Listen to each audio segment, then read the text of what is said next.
Today, thousands of Maui residents and visitors enjoy the breathtaking beach known as Oneloa, or Big Beach, which is today part of Makena State Park. However, few people who visit the park understand the rich history of the Honua Ula area and the struggle that took place for over a decade to preserve Oneloa as a state park. This is that story.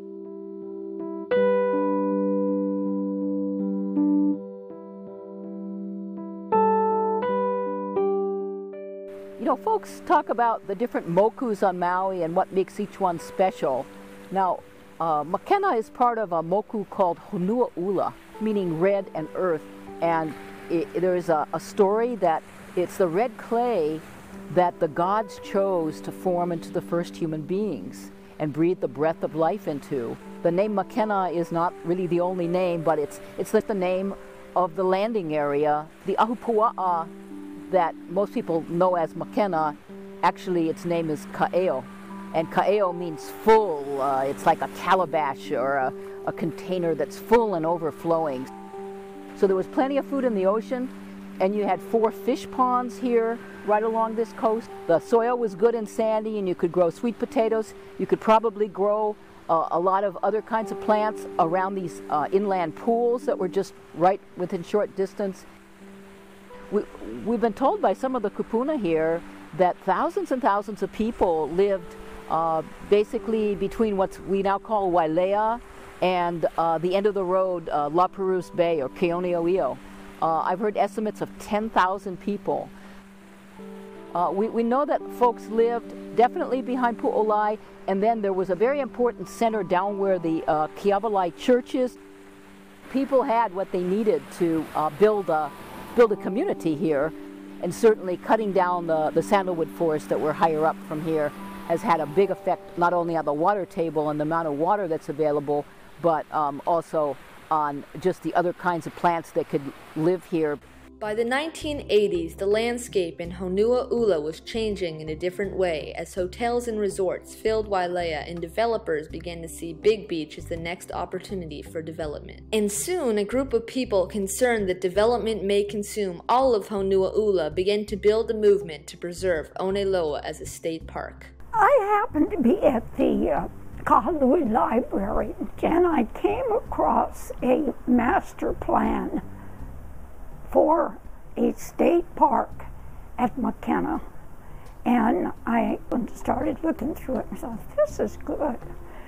And the more I learned about it, the more excited I got. So I started talking to other people about it, and we formed this core group called State Park at Makena, SPAM. That whole area, which is now Makena State Park, was all private property.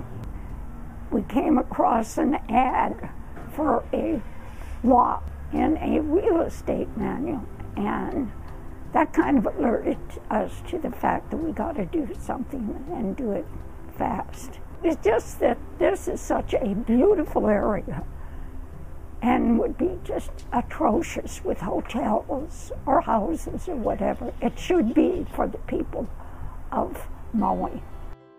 You want to know why SPAM was founded? It was founded about 21, 22 years ago with the realization that the beaches at Ka'anapali and Kapalua and Wailea had pretty well been turned into resort beaches, and the last wild beach that we had was Makena. We just had this impulse that it should be saved as a state park.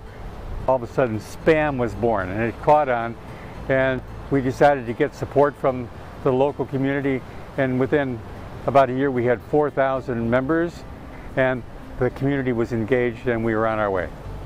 The effort to save Makena went on for about 10 or 12 years with at least twice a year cleanups and petitions on the part of Rick Sands and Anthony Rankin and a host of other people who went to the legislature and asked for money, and that persuasion went on at the county level and at the state level for years, buying back one piece at a time from the speculators who had bought the property in anticipation of it being the next big resort. There were many times that community support was critical in preserving Oneloa Beach as a park. There was one time that was especially critical. It was when all of the parts had been preserved except one. So the county had said no more contributions on their part. The state said no more, we're done, we've done everything we can. So we called Senator Noe's office and we were told, well, yes, we might be able to do something. So we asked our membership, which was now over 4,000 people, to write into Senator Noe's office. They told us at the time that they had received more letters on this project than on any project before. He was successful in getting us some seed money, and ultimately we used that money to save that last 1.3 acres of Big Beach. I think that there are always compromises that are made, and all issues are deeply political. When Senator Yamasaki got involved with the effort to create a state park at Makena, it involved making a deal with Cebu, Hawaii. And there was an exchange of approximately 60 acres of state land for 8 acres on the shoreline at Oneloa.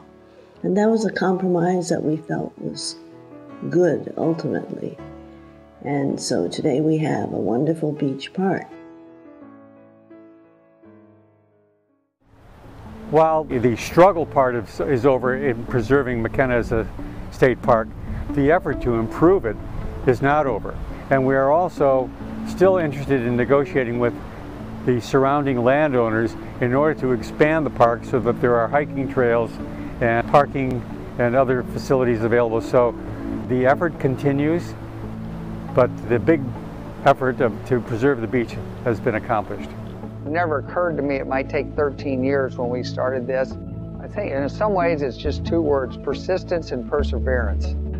And when you feel that there's no hope, you just keep feeling along the wall, find that little opening, that eye of the needle that you can slip through, and magic happens. Thanks to SPAM and the efforts of many other community members, we now have a beautiful state park that the entire community can enjoy. This story shows that if the community wants to change and doesn't give up, we can protect Maui's special places for future generations.